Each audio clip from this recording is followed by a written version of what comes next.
Now tuning in to Earbud Media. Audio for everyone.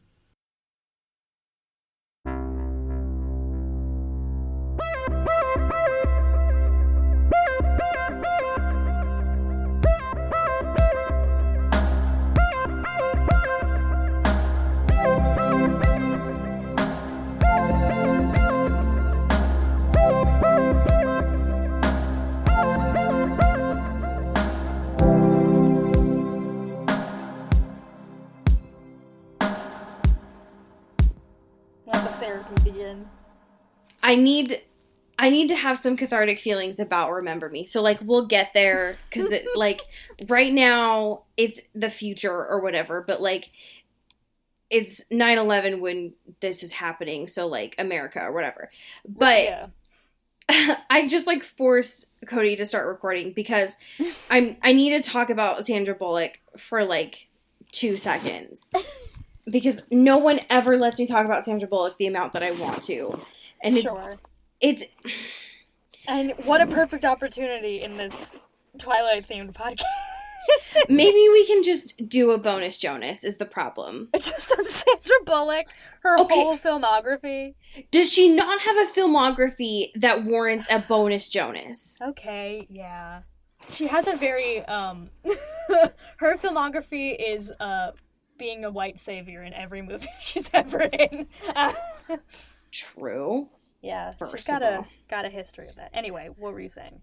All I wanted to talk about is there are several, I would say there are 3 prominent Sandra Bullock movies when I think about fundamental to my growth and also to my growth. 1, The Lake House. Yeah. 2, The Prince of Egypt. Okay. And tied for 3 is That's not how rankings work. Number 3, tied for number 3 is 3A. 3A is Hope Floats. 3B is Practical Magic. 3C is Miss Congeniality. I feel hoodwinked. And then the one that is most influential of recent years is Ocean's 8. Oh, of course. All I'm saying is that there should be a bonus Jonas about Sandra Bullock. Sure. That is no one has requested it, but I am putting it forth into our motion. Allie already has a PowerPoint made, so really just whenever. You're not looking at it, but I am looking at it. Oh my god, we can do like a video version where you're just like screen recording the PowerPoint. Oh my god. Just talking over it. That'd be great. What I would give to have... My whole life has been leading up to me having a PowerPoint about my love for Sandra Bullock. Yeah, let's make it happen. Okay. This is nothing. I just needed to someone to let me finally speak about Sandra Bullock. Allie begged me to start recording for this. Just so we're clear. I just needed someone to finally listen to me for once. Someone to please listen to me. Okay. I just needed to get that off my chest. No, for sure. You deserve it. Okay. So, now, Cody in the future. Yeah. Can you please put some royalty-free somber music under my voice? Of course. Because I need to give just a moment in mourning. Actually, no, that might be really insensitive. Yeah, it's a bit. But I just need to talk just really quick about Remember Me. Yeah. Because today when we are recording is September 11th, and the only way that I know how to talk about this day is humor. Yeah. Because in my experience, this is literally most of my waking most of my cognitive memory, probably more so yours than, so, let's talk about Remember Me, because that's the only connection to today, so. Yeah. Welcome to Ends the Twilight. And also welcome to a lot of news about our pets. Yeah, it is an our pets heavy news week. And also Case 2 and Dakota Johnson and all of our things faves, good. Because it's fucking TIFF, baby. It might have just ended when this is out, but it was TIFF, aka the Toronto International Film Festival. And so all the lads, all the ladies, all the ghouls were out and hanging out and schmoozing and having their films, and it was great content. Otherwise, as I like to call it, TIFF. You have to say it very apathetic. You have to say it like you would have said it in late high school. Sure. Just very like, you're over it. It's done. It's not cool anymore. Yeah. Yeah, I'm very excited about all the things that have come out of this. Because TIFF is when we found out about the new Lighthouse trailer, yes? Or was that unrelated? So, kind of unrelated, but also related. So, the Lighthouse was at TIFF. So, people saw it at TIFF. Ooh! And I think it was at Sundance before, maybe another one that was more recent. There are so many films. There's a lot of festivals, whatever. Whatever. So I think because of that, and to push it a little bit more, and also it's coming out somewhat soon, there's like a new full trailer. And so our boys were there, and they were screaming and yelling and not really speaking a lot of English. Same. Just communicating through yells, and it was great. Also, shout out to my boy Luke Hicks, whose quote from his review was in that trailer. Woo! Over Willem Dafoe's face. I just screamed and scared the crap out of my cat. Sorry. You know, he just that's jumped. fine. It is very apropos that I named this cat Spooks, because every time I make any sort of noise, he's just like, can you not do that? My cat, who has anxiety, is just like, please stop. Yes, so I, as someone who likes cinema but is not a film, I just, one day, I mean, I don't wish that I could make phlegm in my mouth, but for the purpose of a bit, it would be nice one of these days to be able to have phlegm in my mouth to do these things. Sure. Yay, cinema is basically what I'm trying to say. I'm so fucking excited for this movie. Me too. I loved all of the tweets that I got to see of everyone just being like, what? Yeah. What? Because I love these very confused men. My two dads. Yes. See dads. See dads. See dads. See men? Yeah. I am. Listen, I have to listen to middle schoolers make these jokes all day, okay? It gets stuck in my head. It's not me. It's not me, it's just my brain. Me to my therapist. Literally.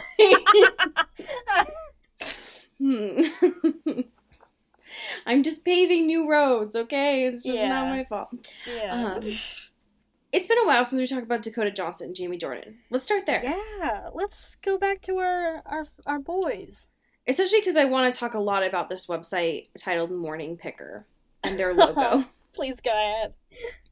I know I can already hear the podcast reviews, the comments of like, excuse me, this is an audio medium. Can you all please stop? It's been 3 years. You talk so much about visual things on this podcast. But listen, that's like all the things I know how to do with comedy. So can you just like, let me live? God, we need this. Anyways, if you just go to Morning Picker and you look at Dakota Johnson and Jamie Dornan at TIFF, their logo is one of the only things I've ever cared about in my whole life. I don't even know how to describe this font other than something that a kindergartner teacher would use. Yeah, it looks like someone who is currently a kindergarten teacher, but before that went on a very, very impactful Eat, Pray, Love journey. Stop! I was going to say kindergarten teacher who also has a, like, Saturday market craft shop. Oh, yeah, for sure has, like, an Etsy situation. Yeah. Hits up the fucking farmer's market and just has a fucking table there. Yep.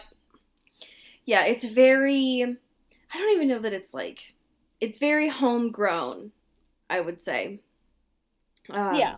Which I love.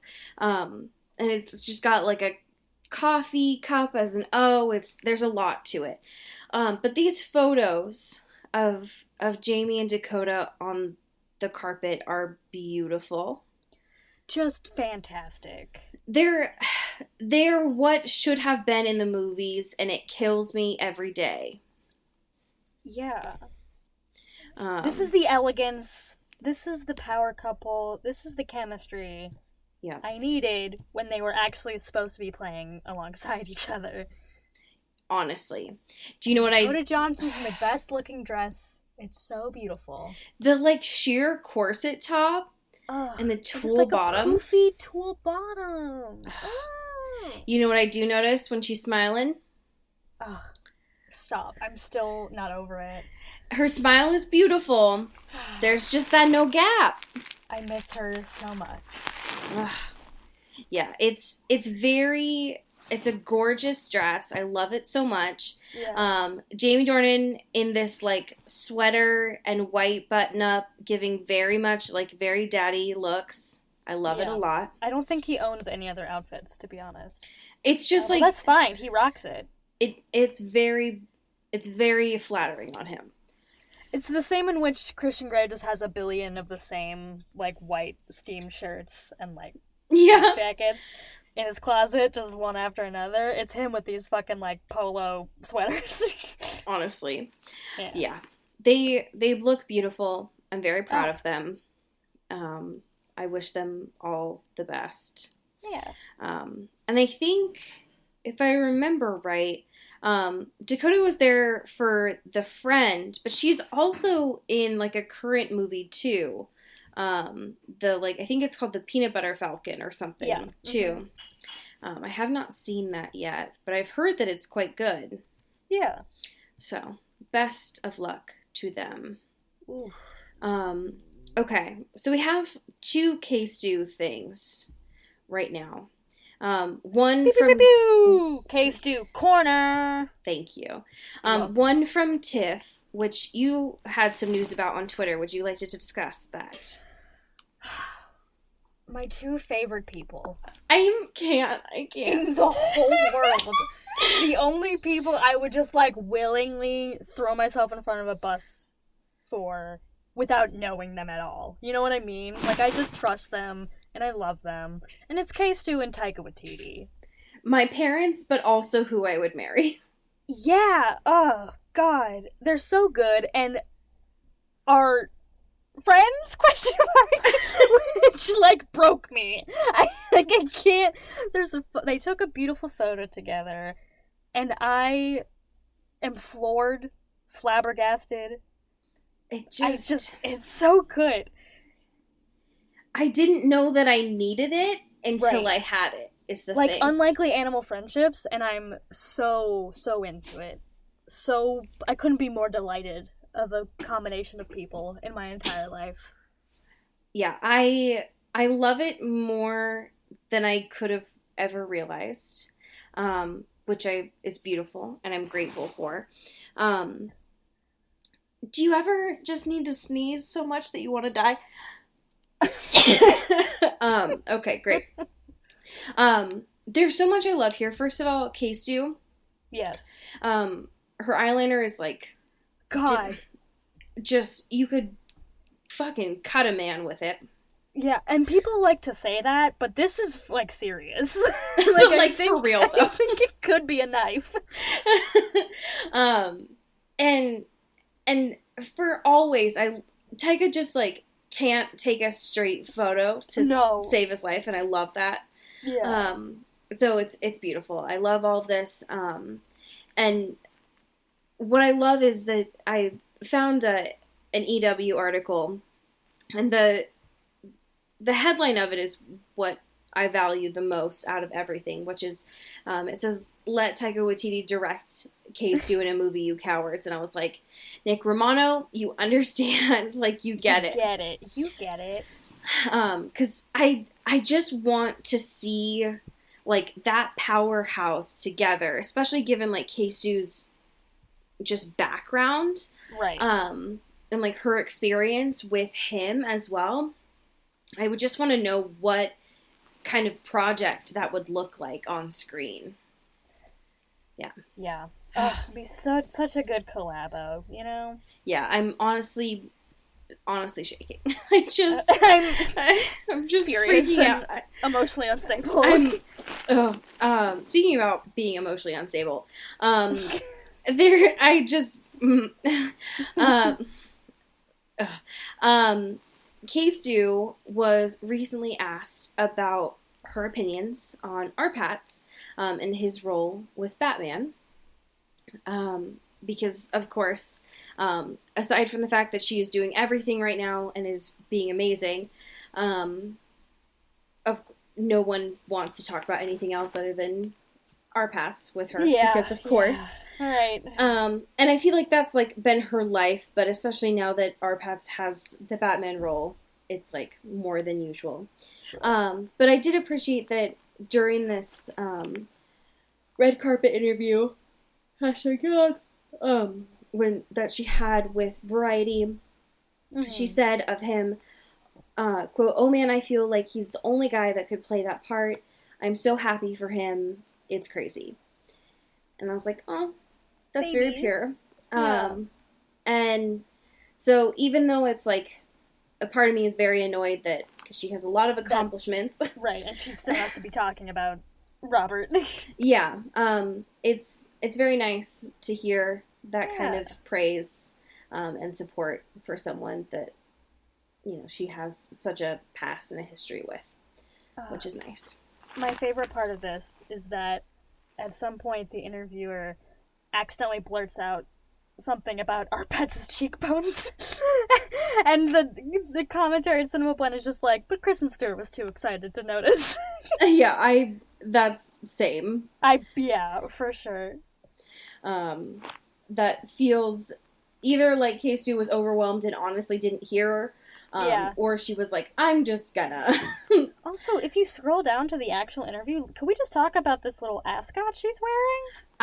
I tried to ignore it because I'm not emotionally able to. I actually, please don't talk to me about it. I cannot. The looks provided at TIFF are actually breaking me apart. Yeah, we will die. Who gave you the right is all I'm asking. I'm furious. Can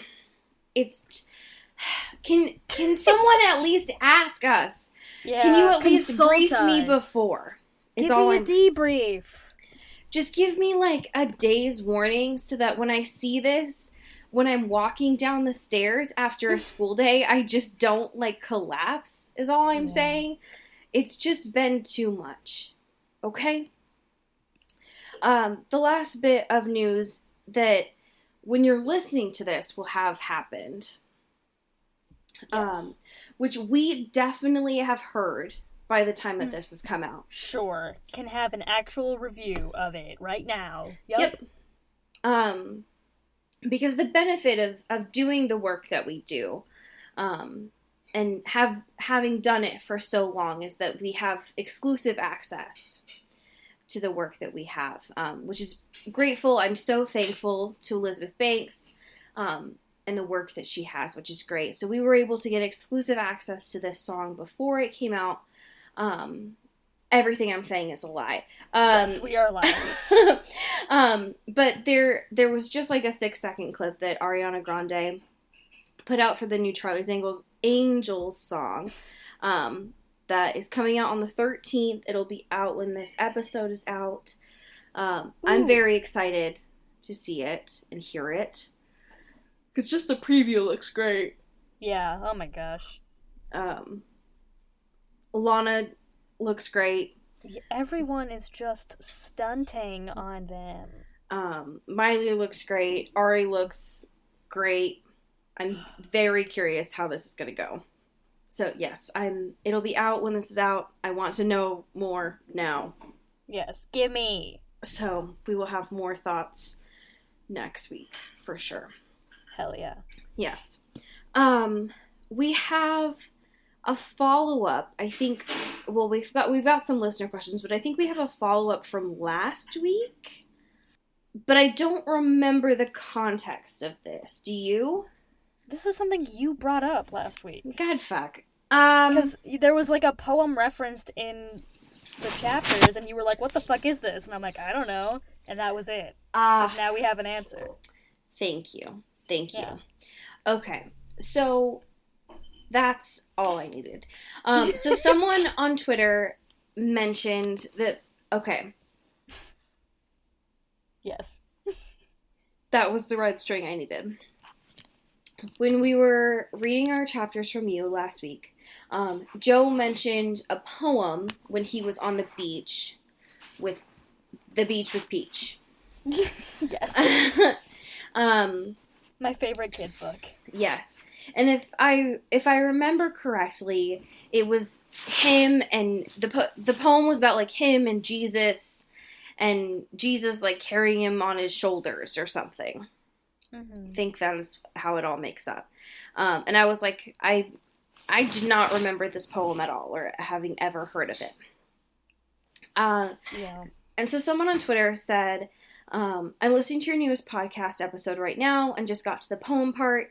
The poem Joe references is called Footsteps, and it's highly unlikely he'd have learned it in school unless he went to a Christian school.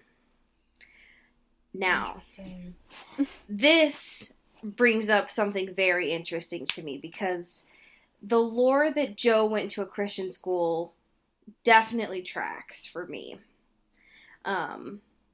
If we remember right, are his parents dead?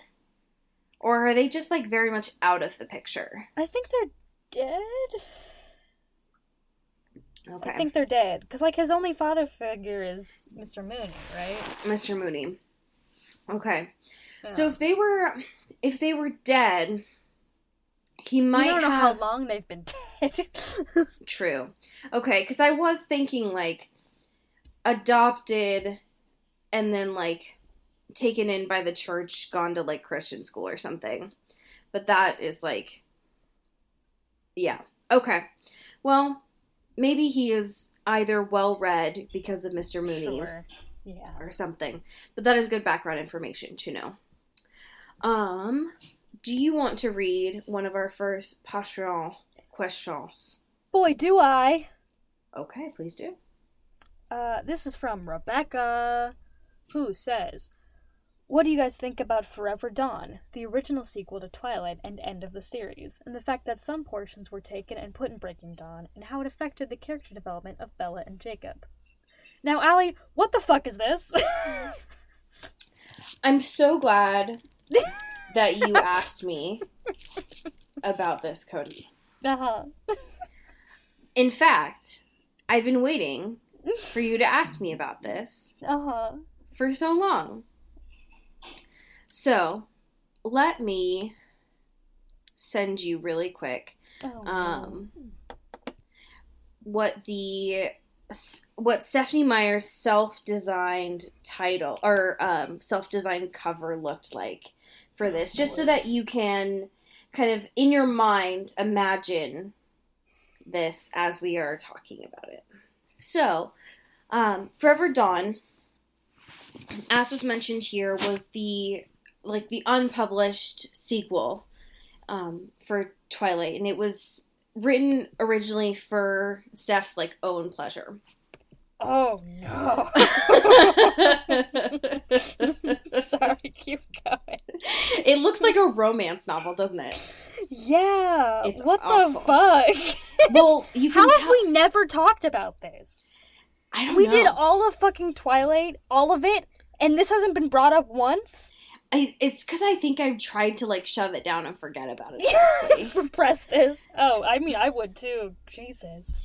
Well, it's just, Stephenie Meyer's self-designed cover looks like someone's middle school project of, like, hi, I've read all of Jane Austen's books. Yeah. Let oh me my god. Remember those books that were, like, Jane Austen, but there's, like, zombies or something? Stop. Yes. This is what that looks like. Yeah, the Pride and Prejudice and zombies and stuff. Yeah. Mm-hmm. Yeah. So according to her, this book didn't fit in with like the YA audience, because like Forever Dawn basically just like skipped her high school experience, and goes to a time with quote like more mature themes. Mature. Give me some of those adult themes, baby. Which, like, keep in mind Stephanie, right? Which is just like, right. what was mature for that time? Anyways, because of the fact that it wasn't published, she just like, and it had those mature themes, it ended up just being a gift that she gave to her older sister. So it was just like fan fiction. Wow. Yeah, I know. Yeah, I don't know. I swear that we talked about this. I guess don't recall this at all. No, I don't know. Maybe it was just. Okay, so anyway. It's good to know that there were things that I, still was naive about the Twilight Saga. Now I feel my brain is broken. I've just been earwormed into a nightmare. But now there's still some corners, I think, that are there. Yeah. Because of the fact that, there was the maturity, it skipped over, it wasn't really YA appropriate, she just gave it to her sister. There was no real plans that she wanted to, like, publish it. And because, like, the plot of some of those things, she ended up later, like, using as she continued the series. But she did promise her fans to read some of those excerpts. Later on. However, she didn't end up doing that because she didn't want to spoil the plotline for Eclipse and Breaking Dawn. Sure. And publishing Forever Dawn would have meant like kind of spoiling what ended up like drawing out and like making her more money and stuff. Sure. So that was it. Basically what it was, like the plot of it was, it went from Twilight where they just like, Forever Dawn like starts off with basically just like Breaking Dawn, where they get married, they spend their honeymoon, they conceive Renesmee, those kinds of things. And Alice like still has the vision of the Volturi, and they, like, have the fight. She, like, shows the vision. Things like that. Interesting. Yeah, so it just, like, skipped over New Moon and Eclipse. Right. So, like, what would have been a duo, she beefed out. Yeah. Would you say she cut to the feeling?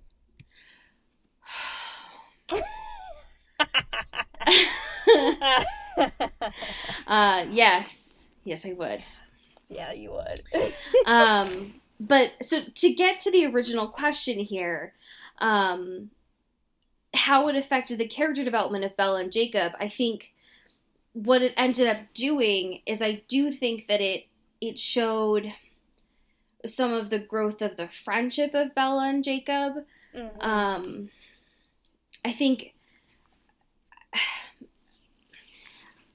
I think what that ends up doing is showing some of the stakes of, like, I do think that it shows, I don't know, I liked that it was able to, like, have some away time, right? Sure. Of, like, not something other than just Bella and Edward.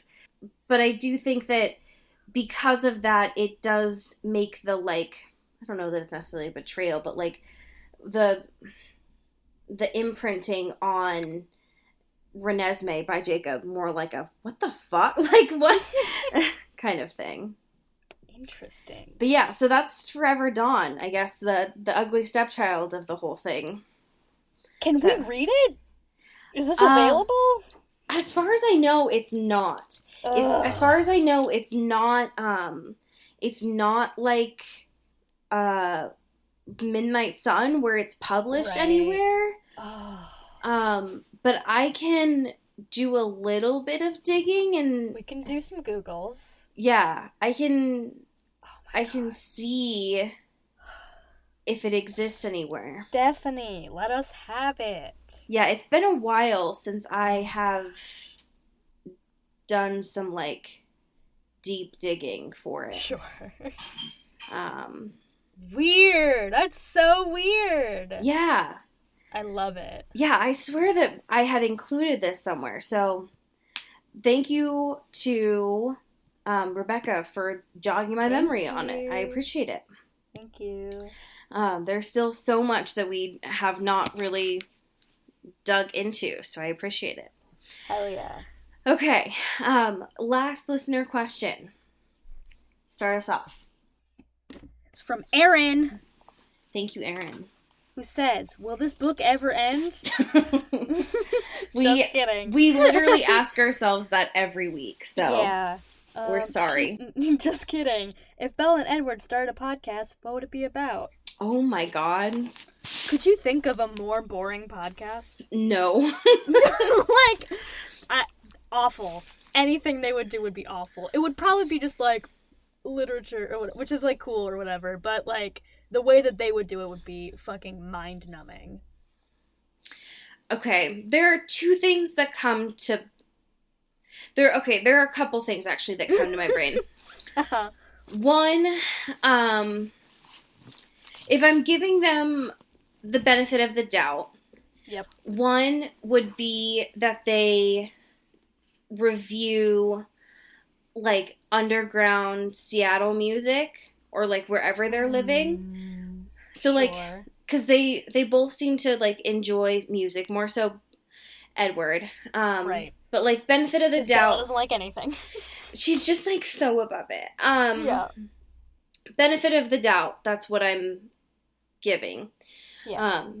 Is almost like a college radio show, but, like, Sure. better. Yeah. Worst case scenario is it's like a bad Lizzie Bennet Diaries, where they, like, take classic literature and they do, like, radio plays of it. Oh, God. They just, like, it's almost like role play for them. What? Mm-hmm. What do you think? Nope. I hate it. Yeah, like, I feel like they'd have to do something that's just, like, very uppity and, like, oh, we have good taste and we have better taste than you, so here's our opinions on it. And it's like, ugh. Which is, like, why everyone starts a podcast, but them specifically would be awful. Yeah. Yeah. That would be... Yeah, that's a thinker, that one. Yeah. I do like the idea of them getting, like, a little nerdy about music. I think that would be fun. I feel like that's... If I'm giving them the benefit of the doubt about it, I feel like that's what they would kind of end up doing. I feel like, though, it'd be really easy for for Edward to slip and be like, oh, that reminds me of, like, something I listened to as a child, like the 1600s music. It's like, oh, shit, I mean, cut that out. I mean, the Doors. Fuck. Shit. Oh, God. Yeah, that's very good.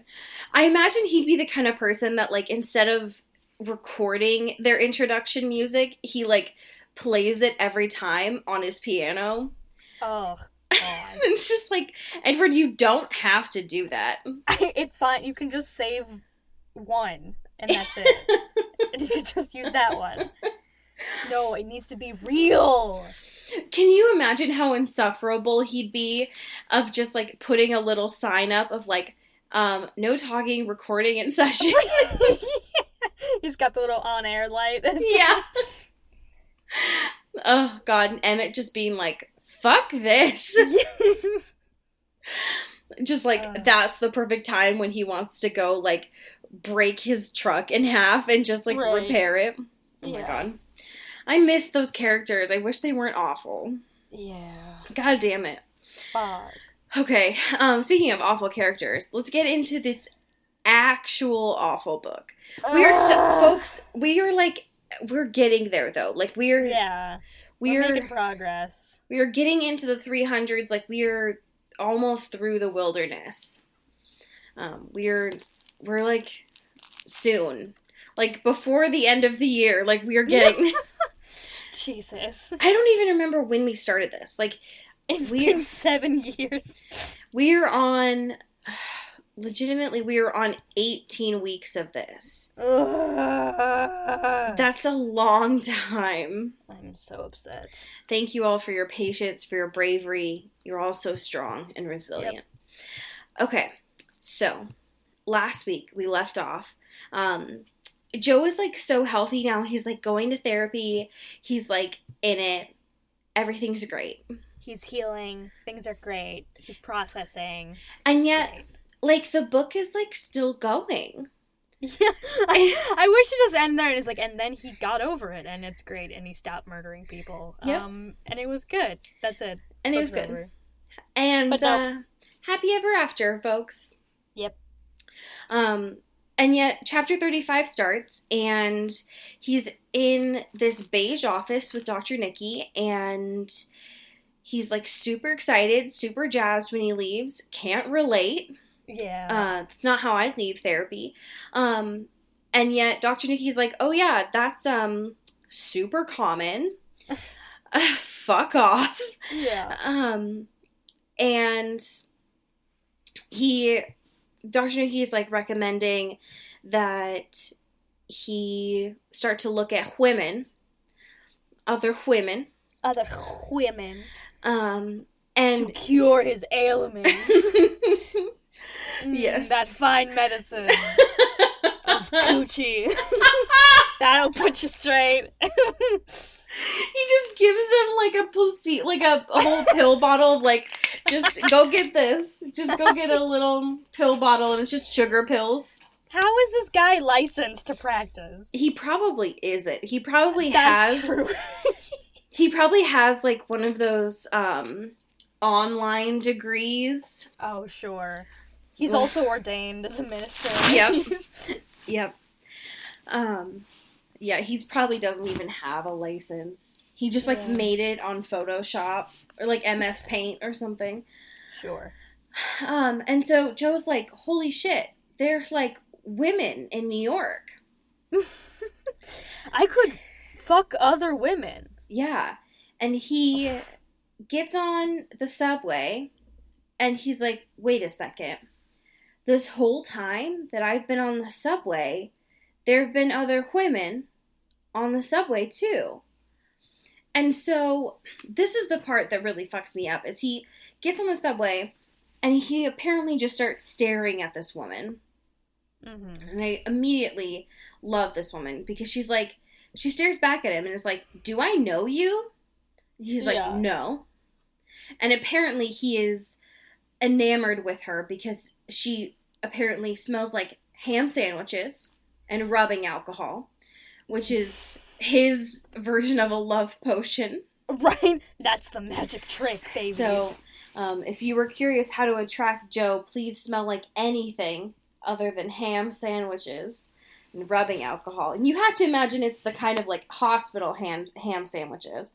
Sure. Which is gross.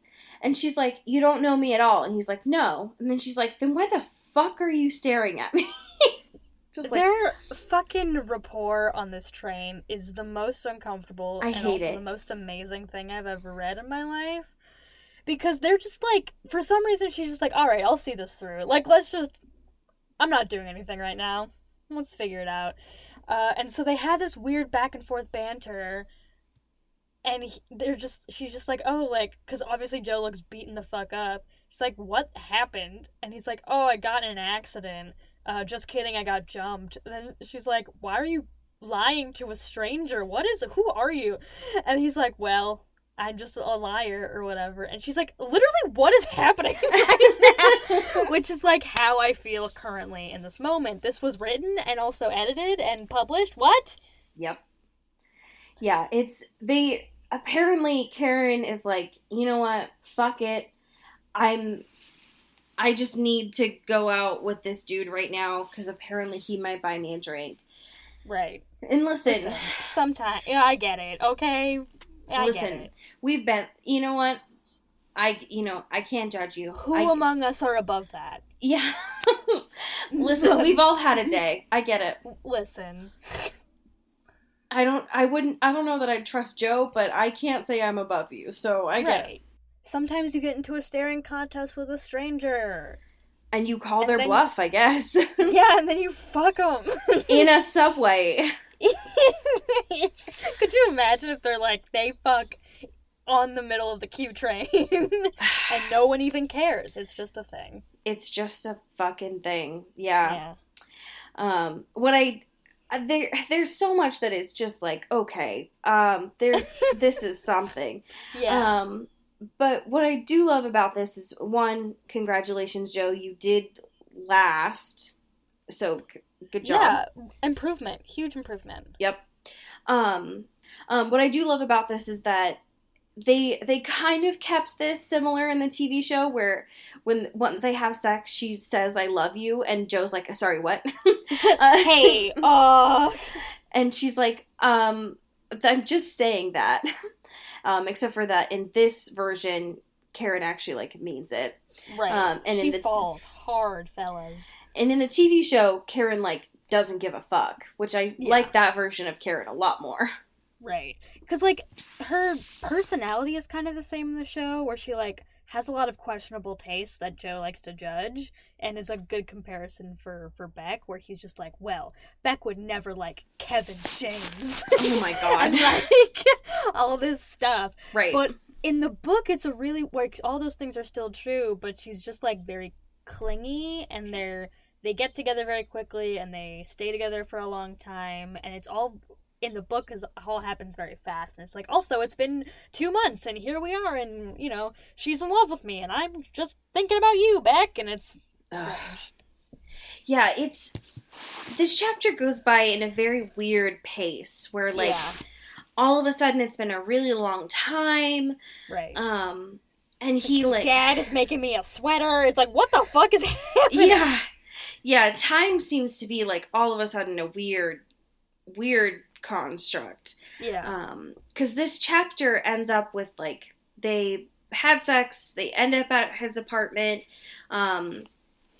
with the chapter ending that she brings him coffee at work the next day.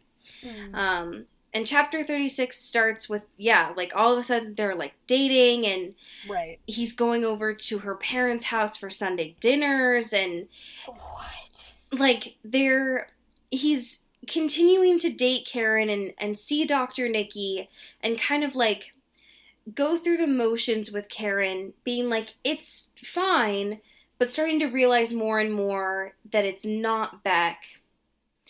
And people like Ethan and Dr. Nikki keep asking him, like, to further progress this relationship, which is making him realize more he doesn't want to. Yeah. Which is why he starts, again, like, those comparisons kind of thing. But yeah, like, in the TV show, the Kevin James thing is just kind of, like, there.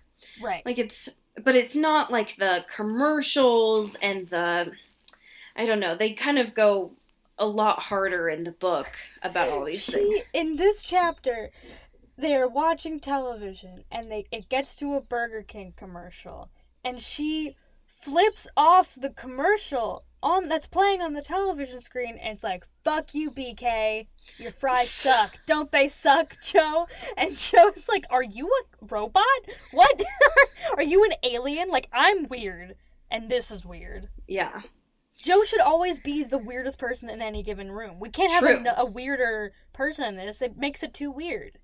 Yeah, you can't have two people in a car with one repeatedly screaming fuck Taylor Swift and the other one repeatedly screaming fuck Burger King. Like, that's nothing. That's too much chaos. I can't handle it. Yeah, that's nothing. And also, I mean, not to say that there aren't people that work in a hospital that have these opinions, because I know that there are. I've experienced them. But also, like, she works in a hospital, I think as a nurse, wants to become a phlebotomist. Sure. Can't relate. But she's like, I don't understand why you're going to therapy. All therapists are cheaters and liars, and they're, quote, crazier than their patients. And I was like, whoa. Like, what is happening? Yeah. I think this author is just against therapy. Because every depiction of it everything in the show, in the book, it's just like therapists are scams, and if you go to one, you're also weird because you can't just talk to people about your feelings and you're keeping secrets. Or it's like you're fucking someone and like having an affair. It's like, what the fuck? What therapist hurt you? Like, are you okay? Yeah, legitimately, who hurt you often? Yeah, it's okay. Like, it doesn't have to be like this. I've also had bad therapists, but Right. And I can't believe I'm gonna say this, but like, not all therapists. Yeah, hashtag not all therapists. All right. They're not all that way. Yeah. Some of them are, but like, Sure. if all of your therapists are like Dr. Nikki, are you going to Dr. Nikki every single time? Yeah. I have questions. Anyways, Joe wants to do his homework. His homework is to make a list of 10 things about why Karen Minty, fake name. Oh, we should do Minty for a patron. Fuck. Well, we need to. Next time. Someone, take that name. Yeah. Pledge $10 and we'll name you something minty. 10 reasons why Karen is great. The list is just awful. Yeah. It was like all of the reasons why I had a crush on someone in middle school. It was like they put deodorant on, like they're fine. Yeah. The first one is literally just she grew up with 3 brothers, so she's mellow. It's like, that's the first thing that comes to mind. She has a family, and everything I like about her is out of her control. Right. And it's like, you've known this woman you spent every waking minute with this woman for like 2 months. And you're like, well, what makes her cool? She does have 3 brothers. Men. My favorite thing about Karen Minty is the men in her life. That's basically what he's saying. So Yeah. One of hers is about how Ethan is good people, which is also about the men in her life. Yep. Which was basically just a segue for him to talk about how rude Blythe was to her. Which was a shame because this is like the first time that we get information about Blythe, and it was just Blythe being Blythe. We gotta stop doing Blythe so dirty. All right. I know! I'm furious. Blythe has extremely good taste. It's true. And I don't stand for this slander. Yeah. I'll say it. It's fucked up. I agree. Hard agree. Yeah, this list is awful. Yeah. And so eventually when he gets back to Dr. Nikki, shares this list, finally says, like, I don't love Karen, ? Yeah. And starts to, check Beck's phone again, finds out that she was invited to this upscale bowling alley, which is something I haven't heard in a long time. Yeah. That was, don't know that I see a lot of those anymore. No, not around these parts. And so he eventually, like, drags Karen to this, to go on a date, aka just to see Beck. And the way that this is described just makes me sad, because he's waiting for her, she doesn't come, Yeah. and Karen's going because she's needy and wants him. Yep. And all of it just makes me sad. Yeah. So, and it just ends with one of the letters that Beck wrote to herself that he's reading. And it's all about Beck just needing to love herself. Shout out Louisa May Alcott. Yes. Pour one out.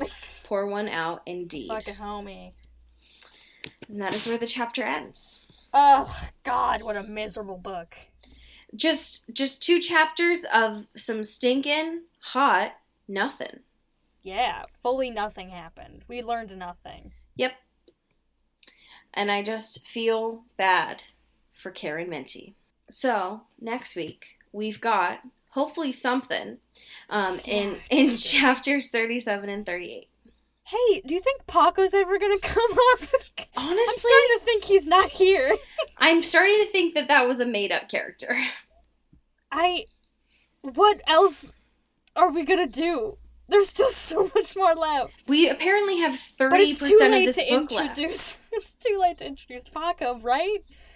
I don't know. I don't know how he's going to get all these materials, so I honestly don't know. That's true.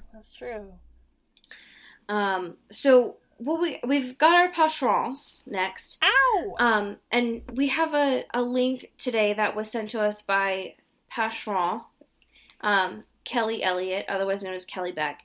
And it is a BuzzFeed article of 24 times Tumblr decided we really need to talk about Twilight again. So, would you like to start? Boy, would I. Shout out to Kelly Beck.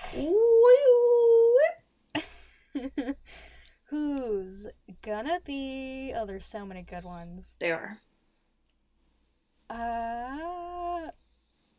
Who's gonna be number 2? The funniest thing in Twilight is when Bella thinks that the guy she has a crush on might be a vampire, so she goes home and just Googles the word vampire. It's ridiculous, but also exactly what I would do in that situation. Mood. Okay. Shout out to Sophia Salinger. Ow! Who's gonna be number 10. Remember, there was almost another Twilight book, but someone leaked it, so Stephanie Meyer refused to finish, and I'm 98% sure it was Robert Pattinson, and God bless him. Nice. Shout out to Aaron Salinger. Ooh! It's gonna be number 8. There's a lot of layers in here. Let me just peel them back real quick. Edward. So now that I'm marrying Bella, I'm finally going to be able to enjoy a night with her, but I'm a little confused of what to do. Emmett, who's had a presentation prepared since the 1940s. How to smash puss like the frat star you are, getting your rocks off without looking like a total G'd, as tried by someone who has experience in fucking. And it's just Emmett, and then Carlisle is a teacher at the table, or I guess a classmate maybe, just with his head in his hands, upset. Beautiful. Beautiful, beautiful. Yeah. Shout out to Aaron Salinger? I just did that. Alex Blythe. Fuck. There's too many Salingers. Shout out to Alex Blythe. Every time, the last 2 weeks you've just tripped over Alex. You're like, Shout out to Alex Blythe, forever Yes. tripping over your grace. Yes. I don't know why I keep doing this, but I'm sorry. Who is gonna be number 18. Supermassive Black Hole by Muse reminds me of the baseball scene in Twilight, and I can't erase that connection from my mind. It's true. Yes, that's very good. Shout out to Taylor Brown Town Lautner. Who's gonna be number 24? Damn. Why everybody be trying to act like they didn't have a Twilight phase? You either had a Twilight phase or you had an anti-Twilight phase. In either case, you invested emotion in Twilight. Your Twilight phase. That's what I've been saying this true. whole time. Yeah, it's true. It's true. That's my thesis. It's true. All right. Shout out to Katie Weber. Yeah. Who's gonna be number 19. Yes. I'm watching Twilight, and I can't believe I never noticed Bella was a lesbian. All that plaid, and the only time she is happy is when she gets a truck. It's true. That was honestly the most joy she ever felt in the whole series. That's true. She never looked happier, ever. Especially that one time when she opened the door on Jacob. Yes. Shout out to Simon motherfucking Steele. Yoked to the gods. Why was that the voice choice there? I don't know. It's just how I felt, okay? I'm sorry, Simon. I'm gonna redact all of that. It's just the longest beep. He'll have no idea what I said. It's a 20-second long beep. It's gonna be number 14. Ooh. Bella in her room in the dark at 3 a.m. trying to figure out whether that's her jacket hanging or Edward standing very still. Me. Literally me my whole life. Even now. Sure. My cat just tried to bite my toes. Can you not? I'm like almost done with the show. Okay. So, today I went on to Hugo award-winning. Ooh, yes. Platform. Yes. And I searched for one of the places. One of the... Are you? I'm okay. broken. My cat just bit my toe and I'm broken. Wake me up inside. Okay. I just I tried to find one of the fan fictions that had the most kudos. And this one was called 100 Winks of Sunshine. And it's published by Sumeyuki. Sure. And it was published a year ago. May 28th, 2018. The summary is, in which Bella is confident, cheerful, and striving for a happy second life. Cullen Clan meet Little Miss Positivity. Ooh. And the ship is Jasper and Bella. This is from the end of the first chapter. Emmett Cullen peers through the thick trees that pepper across the entirety of Forks, watching this poor human who was unlucky enough to be a vampire singer. Or was it lucky enough to be Edward's singer? Oh boy, does he remember his own singers? It hadn't so much falling of the bandwagon as it had been an enthusiastic leap. But no, he needs to stop thinking on that because otherwise he's going to have to go feed again. With eyes as golden as possible and stomach sloshing with what is perhaps just a little too much animal blood, but better safe than sorry, when she's caught Edward's attention so, Emmett tracks the daughter of the police chief as she crosses her backyard. A tiny waif of a girl, though she's clearly not scared of getting down and dirty. Folding his arms, Emmett crouches lower on the tree branch, tracking the girl's progress as she scales one of the larger trees in the backyard. She's got a thick piece of rope tied tight around her waist, the excess length trailing back to earth and wiggling as she climbs. It's only when she loops it around one of the sturdy limbs branching off from the trunk that Emmett clicks what she's doing. It's been a while since he saw a human make an old-fashioned swing. Hell, it's been a while since anyone in the family made an old-fashioned swing. When you can run faster than a car, that kind of thing doesn't hold the same appeal as it once did. The sun continues its steady march down to hide beneath the trees, and Isabella Swan never wavers from her self-appointed task. Soon enough, an imperfect swing, complete with wooden plank seat and duct-taped handles on the rope itself, now hangs proudly from the tree. With her hands planted firmly on her waist, Isabella gives the latest addition to the yard a quick inspection. She must be pleased with what she sees, because a wide grin breaks out across her face, and Emmett is treated to the hilarious sight that is Isabella Swan attempting a running leap onto her creation. She overshoots the runway, ass missing the seat, not even managing a quick peck of action as she flies over it. The sheer amount of effort it takes to not laugh at her almost brings Emmett to his knees, though his smile is hella genuine when the girl just laughs at herself. She has to double back further into the forest when she actually does manage to get up onto the swing, and then fall right back off again after she's too engaged in her victory dance. Oh man, she's a riot. He's so glad Edward didn't eat her. End scene. Oh, wow. Yes. Very intriguing indeed. Interesting. Yes. One of the purer ones I've read in a while. Right, yeah, listen, we've read some filth, so it's nice to get some just fine content. I feel like it's starting to balance out from all the 50 Shades stuff that we had to listen to. Yeah, we gotta do a lot of work to make that balance right, you know? Yeah.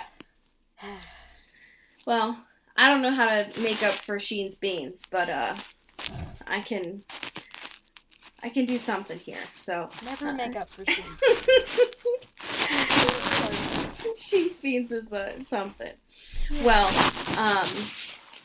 Well, Charlie, as we say in Seattle, Get bit.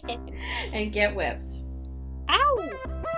This is an Earbud Media production. You can find us on Twitter at Earbud Media and listen to the rest of our shows. You can find this show on Twitter at Into the Twilight, as well as intothetwilight.show. You can send us an email at intothetwilightshow@gmail.com. You can also become a sponsor of the show or buy some merch at intothetwilight.bigcartel.com. Our art is done by Maddie Padilla, who you can find at YourGhostHost44 on Instagram, and our music is done by Eli Kraus, you can find at Eli Sauerkraus and KrausFilms.com. The intro and outro is by KB Smith, you can find at KB__Smith on Twitter. You can find Allie on Twitter at Into Wild Places, and you can find me at Dyke Discourse.